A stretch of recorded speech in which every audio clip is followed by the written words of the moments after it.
نگت صداکار رضا حسینی از قلم رضا حسینی۔ میں زمانے سے لاپرواہ ہو کر کھلے آسمان کے سائے میں بیٹھی تھی۔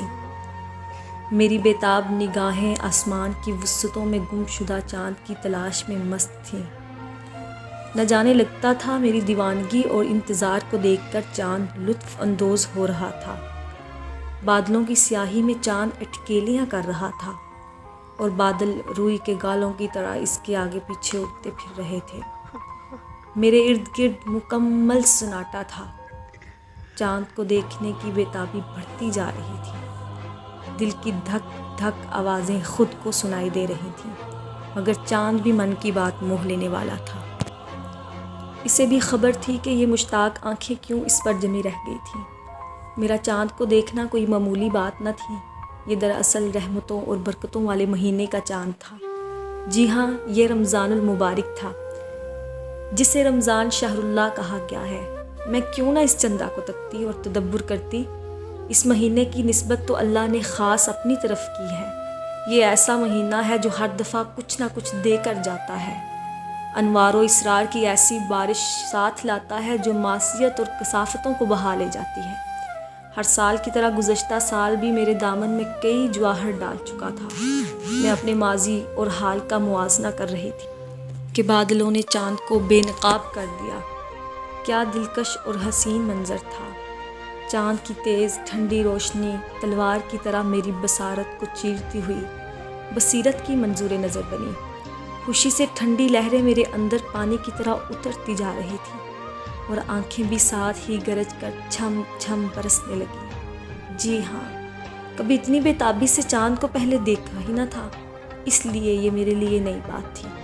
سوال ہے نا کہ نئی بات کیسے ہو سکتی تھی، حالانکہ عمر کا ایک حصہ گزارا تھا۔ دراصل تجدید کا کبھی خیال آیا ہی نہ تھا۔ روح کی جوانی نے بھی بڑھاپا اختیار کر رکھا تھا۔ نہ عمر نے اس کی جوانی کو کھایا تھا، نہ ہی تخیل نے۔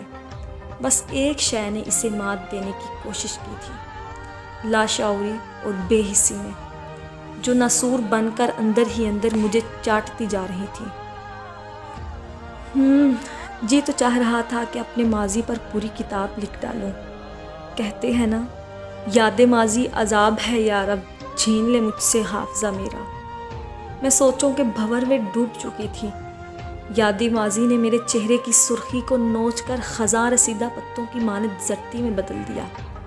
یادوں کی گرفت سے آزاد ہونا اس وقت ناممکن ہو چکا تھا۔ میرا ماضی ایسا خسار بن چکا تھا جس سے خلاصی دشوار ہو گئی تھی۔ اتنی مدت بعد دل پر لگے زخم تازہ ہو رہے تھے اور ان کی جلن سے دل کی باتیں زبان پر آنے لگیں۔ ہاں، کتنے عجیب دن تھے جب میں نے شوق اور آرزوؤں کو بے لگام کیے رکھا تھا۔ زندگی میں اعتدال نہ تھا، مزاج میں کبھی بے پناہ شوخی تو کبھی بے پناہ تلخی ہوا کرتی تھی۔ تربیت کا تو اثر نہ تھا اور صحبت، اس کا رنگ تو کمال تھا۔ پھر صحبت بھی کوئی ایسی ویسی، بچپن میں ہاسٹل جو رہی تھی، اپنے گروہ کی سربراہ تھی۔ لڑنا تو ایسے جیسے ساتھی کو دشمن بنا دوں، جھکنا تو ایسے جیسے مجھ سا کوئی نیک ہو ہی نہ۔ دل میں کئی بار اپنی ان حرکتوں کو سدھارنے کا خیال آتا رہتا تھا، مگر کچھ دن بعد پھر وہی حالات۔ اچھا دوست تو راس آوے نہ تھا۔ تمسخر، ٹھٹھا مذاق کرنے والوں کے ساتھ مزاج خوب ملتے تھے۔ صحبت کا رنگ بھی گہرا چڑھا ہوا تھا، اور والدین کے ساتھ بھی رویہ خلاف ادب تھا۔ میرے لہجے کی تپش، میرے الفاظ کے نشتر نہ صرف دوستوں بلکہ والدین کے سینوں کو بھی چیر کر رکھ دیتے۔ مگر احسان کرنا تو والدین کی عادت ہوتی ہے نا۔ بلا شبہ انہوں نے مجھے اعلیٰ تعلیمی ادارے میں داخل کرا دیا، جو دین کی بہترین تعلیم کے ساتھ ساتھ تربیتی لحاظ سے بھی بہت عمدہ تھا۔ وہاں کافی عرصہ گزارا مگر طبیعت میں پھر بھی اعتدال نہ تھا۔ وقت گزرتا گیا اور احساس کے کمل اگاتا گیا۔ اب جستجو تھی مگر چارہ نہ تھا۔ میری حالت کسی بنجارے یا کٹے پھٹے دودکار انسان سے کم نہ تھی، مگر جب خدا نے ہونا لکھا ہوتا ہے تب سب ہو کر رہتا ہے۔ اسی طرح رمضان کے روزے تھے، اعتکاف کا سماں تھا۔ میں بھی اسی ادارے میں طالب علم کی حیثیت سے دور دراز سے آنے والی خواتین کی خدمت میں مشغول تھی۔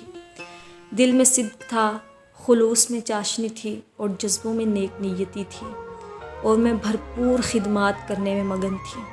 اچانک دھیان اٹھا کہ میری سربراہ میری ہی طرف رخ کیے آ رہی تھی۔ ان کے ساتھ ایک دوشیزہ ہاتھ میں بریف کیس تھامے مٹک مٹک کر آ رہی تھی۔ اس کے قدموں میں ایسی قوت تھی جیسے دنیا قدموں تلے روند کر گزر جائے گی۔ اس کی چال میں بانک پن تھا۔ اس کا سراپا حسن کسی پری یا محمل کی گڑیا سے کم نہ تھا۔ حیا کے لبادہ اوڑے سمٹ سمٹ کر آگے کی طرف بڑھتی جا رہی تھی۔ اس کے چہرے سے نور ٹپک رہا تھا، جیسے کانچ کی بوتل میں شراب کا رنگ ہو، جس کو دیکھتے ہی سوچ منجمد ہو جائے۔ ایسا حسن تو چراغ لینے سے بھی نہ ملے۔ گویا اس کا حسن مکمل غزل تھی۔ جی تو چاہ رہا تھا اس کے سراپائے حسن پہ پوری کتاب لکھ ڈالوں، مگر وہ لمحہ بلمحہ قریب آتی جا رہی تھی۔ بالآخر وہ آ ہی گئی، اور اس کی مسحور کن مہک دل کو معطر کرنے والی تھی۔ اس کے پنکھڑی ہونٹوں پہ مسکان سجی تھی، اور اس کی مسکان تو معمہ تھی۔ اس نے مادری لہجے سے سلام کیا، السلام علیکم۔ اس کی آواز کانوں میں رس گھول دینے والی تھی۔ میں نے ہلکی سی مسکراہٹ سے وعلیکم السلام کہا۔ میری خدمت کمیٹی کی سربراہ نے گرم جوشی سے کہا، ردا؟ میں نے کہا، جی، یہ تزکیہ ہے۔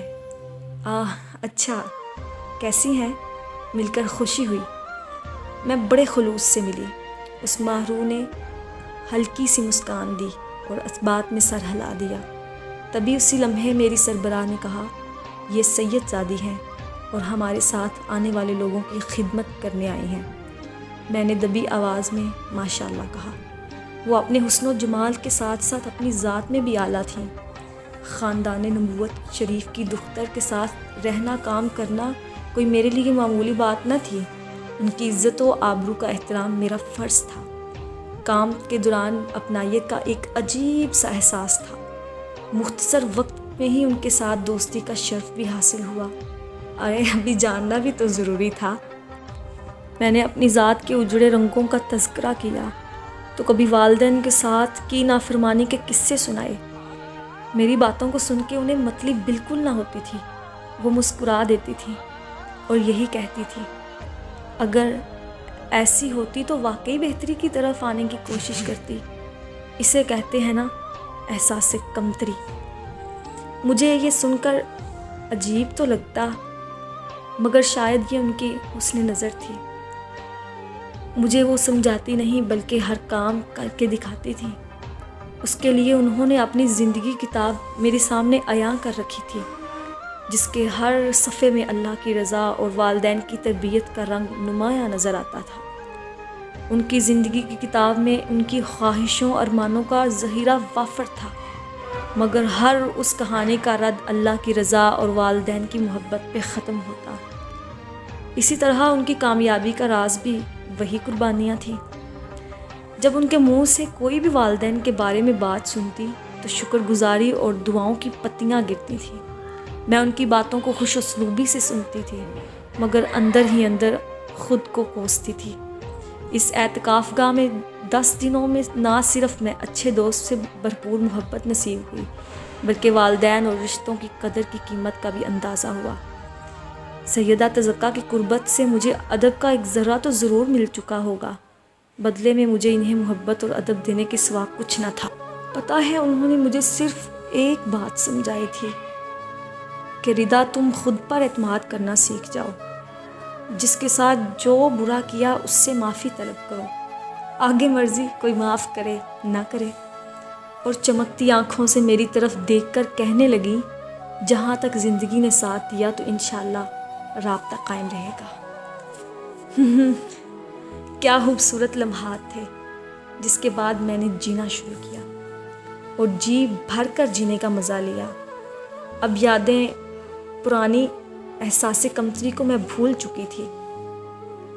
تزکیہ کی اس بات سے کہ ردا، نیا دن پرانے دن سے بہتر نہ ہو تو جینے کا کیا مزہ۔ میں دن بدن بہتر ہونے کی کوشش میں تھی۔ میرے والدین کے ساتھ تعلق مضبوط تھے، دوستیں اب کی بار قلیل تھیں مگر عمدہ تھیں۔ چاند تو اب بھی ویسے ہی تھا، اس کی چاندنی ویسی ہی تھی۔ کچھ بدلا تھا تو صرف میں، میری خواہشات، میری ترجیحات اور میرے خواب۔ بدلتا تو آخر انسان ہی ہے نا۔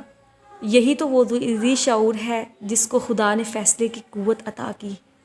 کچھ بدل کے بد سے بدتر ہو جاتے ہیں تو کوئی اس جہان فانی کے بے پناہ راز بے نقاب کرنے نکل پڑتے ہیں۔ مسئلہ تو بس پہچان کا ہوتا ہے نا، اپنی فطرت کی پہچان کا، اس فطرت کا جس پر خدا نے ہم سب کو پیدا کیا۔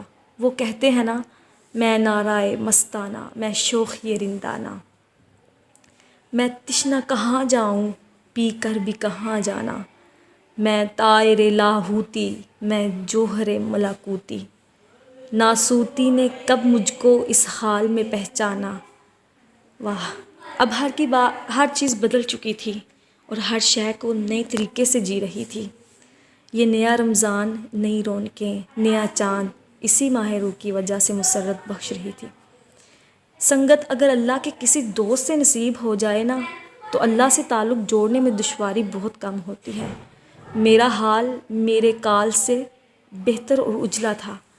یہ ماہ پچھلی مرتبہ بھی آیا تھا جس میں سیدہ تزکیٰ کی سنگت مجھے خاص طور پر نصیب ہوئی تھی، مگر اس دفعہ مجھے اس سے بڑھ کر کچھ نصیب ہوگا، انشاءاللہ اس سے بڑھ کر، اور وہ اللہ اور اس کے رسول کے ساتھ گہرا تعلق۔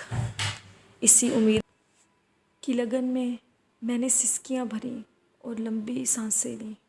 کیوں کرنا کہتی کہ میرے لیے عید کا چاند تھا۔ اب عید منانے کے لیے مجھے اپنے محبوب حقیقی کے ساتھ بھی تو ملنا تھا۔ میں نے رمضان المبارک کے چاند کو دیکھا اور دیکھتے رہی، محبوب کی بارگاہ میں جھک گئی، اپنی اداسی کے قصے اللہ رب العزت کو نہ جانے کتنی دیر تک سناتی رہی اور لذت کے گھونٹ بھرتی رہی۔